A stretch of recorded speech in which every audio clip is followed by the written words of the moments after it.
भारतीय भांडवली बाजाराचे व्यवहार सुरू होताच घसरण झाली आहे। सेन्सेक्समध्ये 450 अंकांची घसरण आहे, तर निफ्टी 50 अंकांनी गडगडलेला आहे। डॉलरच्या तुलनेत रुपया 16 पैशांनी घसरला आहे।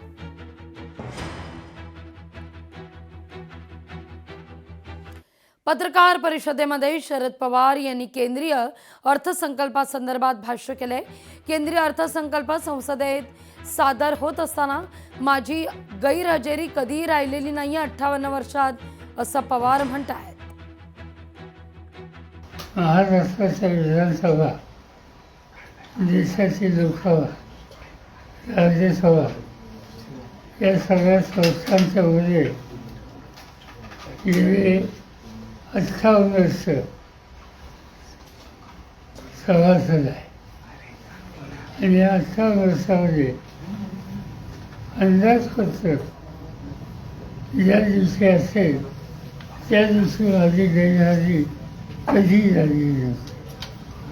पण दुर्दैवानं हा एक कौटुंबिक आघात झाला आणि त्यावर मी दिल्लीला जाऊ शकलो नाही। लोकशाही मराठी ऐका, पहा, जागरूक रहा।